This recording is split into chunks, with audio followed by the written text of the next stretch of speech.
السلام علیکم ورحمۃ اللہ وبرکاتہ۔ لک الحمد یا اللہ، نحمدہ ونصلی ونسلم علی حبیبہ المصطفیٰ، اما بعد۔ بسم اللہ الرحمن الرحیم۔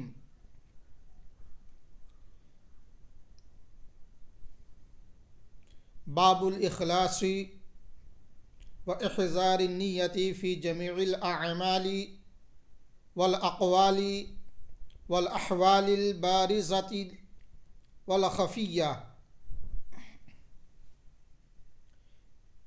یہ باب تمام ظاہری اور خفیہ اعمال، اقوال اور احوال میں اخلاص اور نیت شامل رکھنے کا بیان ہے۔ قال اللہ تبارک و تعالی: وما امروا الا ليعبدوا الله مخلصين له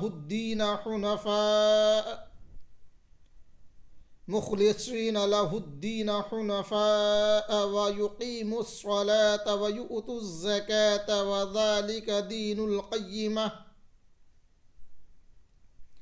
اللہ تبارک و تعالی ارشاد فرماتا ہے، انہیں صرف اسی بات کا حکم دیا گیا ہے، وہ باطل چھوڑ کر ایک طرف رہتے ہوئے اللہ تعالی کے بارے میں خالص عقیدہ رکھتے ہوئے اسی کی عبادت کریں، نماز قائم کریں، زکوٰۃ ادا کریں، یہی سیدھا دین ہے۔ وقال اللہ تبارک و تعالی: لن ينال اللہ لحومها ولا دماؤها ولكن يناله التقوى منكم۔ اللہ تبارک و تعالی ارشاد فرماتا ہے، اللہ تعالی تک ان جانوروں کی قربانی کا گوشت یا ان کا خون نہیں پہنچتا، بلکہ اس کی بارگاہ میں تمہارا تقوی پہنچتا ہے۔ وقال اللہ تبارک و تعالی: قل ان تخفوا ما فی صدورکم او تبدوه یعلمہ اللہ۔ اللہ تبارک و تعالی ارشاد فرماتا ہے، تم فرماؤ، تم لوگ اپنے سینے میں چھپاؤ یا ظاہر کرو، اللہ تعالی اس کا علم رکھتا ہے۔ اس آیت میں اللہ تبارک و تعالی نے اپنے پیارے حبیب صلی اللہ علیہ وسلم سے فرمایا کہ اے محبوب، آپ فرما دو کہ تم لوگ اپنے سینے میں چھپاؤ یا ظاہر کرو، اللہ تعالی اس کا علم رکھتا ہے۔ وعن امیر المؤمنین ابی حفص عمر بن الخطاب بن نفیل بن عبد العزى ابن ریاح بن عبد اللہ بن قرط بن رزاح بن عدی بن کعب بن لؤي ابن غالب القرشی العدوی رضی اللہ تعالی عنہ قال سمعت رسول اللہ صلی اللہ تعالی علیہ وسلم یقول: انما الاعمال بالنیات وانما لکل امرئ ما نوى۔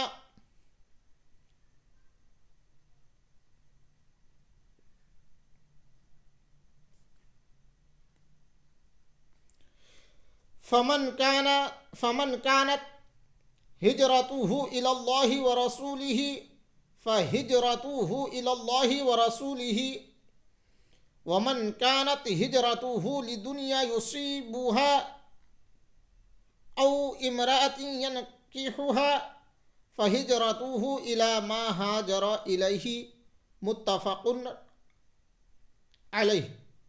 متفق علی صحتہ۔ رواہ امام المحدثین ابو عبد اللہ محمد بن اسماعیل بن ابراہیم بن المغیرہ بن بردزبہ الجفعی البخاری و ابو الحسین مسلم بن الحجاج بن مسلم القریشی النیسابوری رضی اللہ عنہما فی صحیحہما اللذین ہما اصح الکتب المصنفہ۔ سیدنا حضرت عمر رضی اللہ تعالی عنہ فرماتے ہیں، میں نے نبی اکرم صلی اللہ علیہ وسلم کو یہ ارشاد فرماتے ہوئے سنا ہے، اعمال کا دار و مدار نیت پر ہے، تو جو شخص اللہ تعالیٰ اور اس کے رسول کے لیے ہجرت کرے گا تو اس کی ہجرت اللہ تعالیٰ اور اس کے رسول صلی اللہ علیہ وسلم کے لیے ہوگی، اور جس شخص نے دنیاوی مقصد کے حصول یا کسی عورت سے نکاح کے لیے ہجرت کی تو اس کی ہجرت اسی کی طرف ہوگی جس کی طرف اس نے ہجرت کی تھی۔ اس کی صحت پر اتفاق ہے۔ اس حدیث کو محدثین کے دو اماموں، امام ابو عبداللہ محمد بن اسماعیل بن ابراہیم بن مغیرہ بن بردزبہ الجفعی البخاری رضی اللہ تعالی عنہ اور امام ابو الحسن مسلم بن حجاج بن مسلم القرشی نیساپوری نے اپنی صحیح سند میں روایت کیا ہے۔ جو علم حدیث کے موضوع پر تصنیف ہونے والی سب سے زیادہ صحیح یعنی مستند کتب ہیں۔ وعن ام المؤمنین ام عبداللہ عائشہ رضی اللہ عنہا قالت قال رسول اللہ صلی اللہ علیہ وسلم یغزو جیش الکعبۃ فإذا كانوا ببیداء من الارض یخسف بأولهم وآخرهم قالت قلت یا رسول اللہ کیف یخسف بأولهم وآخرهم وفیہم اسواقهم ومن لیس منهم قال یخسف بأولهم وآخرهم ثم يبعثون على نیاتهم متفق علیہ هذا لفظ البخاری۔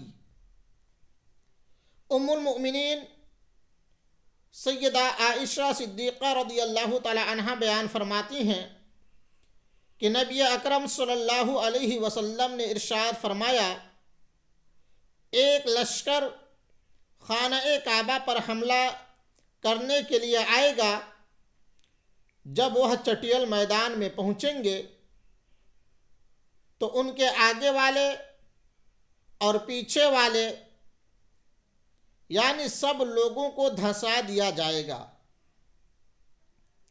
حضرت عائشہ رضی اللہ تعالی عنہ بیان کرتی ہیں، میں نے عرض کیا یا رسول اللہ علیہ السلام، ان سب لوگوں کو کیسے دھنسایا جائے گا جبکہ اس لشکر میں ان کے بازار ہوں گے اور وہ لوگ بھی ہوں گے جن کا ان سے تعلق نہیں ہے، یعنی وہ لوگ حملہ کرنے کے لیے نہیں آئے ہوں گے۔